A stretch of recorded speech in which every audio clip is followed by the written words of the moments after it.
Est-ce que tu crois profondément, sincèrement, que l'Afrique va se développer de ton vivant? Si ta réponse a été hésitante, cette vidéo est pour toi. Dans les années 60, un psychologue du nom de Martin Seligman réalise une expérience troublante sur des chiens, mais qui a complètement changé la façon dont on comprend le comportement humain. Voilà ce qu'il fait. Il a pris des chiens, il les a mis dans une cage et leur a envoyé des décharges électriques. Des chocs douloureux, répétés et réguliers. Naturellement, les chiens souffraient, s'agitaient et cherchaient à s'enfuir. Mais la cage était fermée, donc ils ne pouvaient pas s'en sortir. Donc avec le temps, ils ont arrêté de chercher et ils ont subi. Jusque-là, rien de surprenant. Un animal enfermé dans une cage finit par accepter sa situation. C'est logique, mais voilà où l'expérience devient fascinante. Alors que les chocs continuaient, Seligman a ouvert la cage. Il a rendu la sortie possible, libre, accessible. Il suffisait d'un seul pas. Et pourtant, les chiens ne sont pas sortis. Ils sont restés allongés à subir les chocs électriques.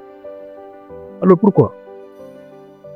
Parce que leur cerveau a enregistré une conviction profonde, gravée par des mois de douleur sans issue. Il n'y a pas de sortie. Et cette conviction, elle a été plus puissante que la réalité. Et ça, Seligman l'appela l'impuissance apprise.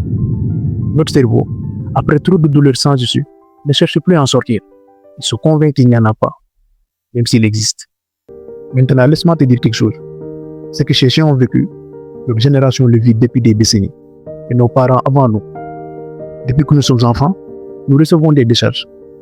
Pas électriques, mais tout aussi douloureuses. À chaque fois qu'une chaîne occidentale parle de l'Afrique, il parle de quoi?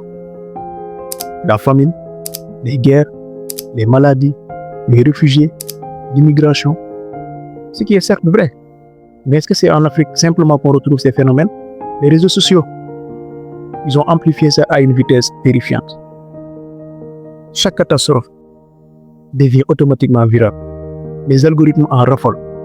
Et malheureusement, beaucoup de succès africains restent invisibles. Et ce schéma, on le subit des décennies après des décennies. Comme les chiens de Seligman, beaucoup d'entre nous ont fini par s'allonger. On a intériorisé cette image. On a fini par croire quelque part en nous que l'Afrique ne peut se développer, que c'est notre destin, que la sortie n'existe pas, que les autres avancent, nous subissons. Et ça, c'est l'impuissance apprise, appliquée à tout un continent. Je m'appelle Tofen Kabon, je suis sénégalais. Et cette question me ronde depuis des années. Comment un continent aussi riche que le nôtre produit autant de résignation? Je ne suis pas politicien, ni expert en costume. Je suis juste quelqu'un qui observe, qui réfléchit et qui refuse de s'allonger. Cette chaîne, je l'ai créée pour une seule raison, de montrer que la sortie existe, que la porte est ouverte, mais qu'on peut la franchir tant qu'on ne comprend pas pourquoi on est resté aussi longtemps allongé.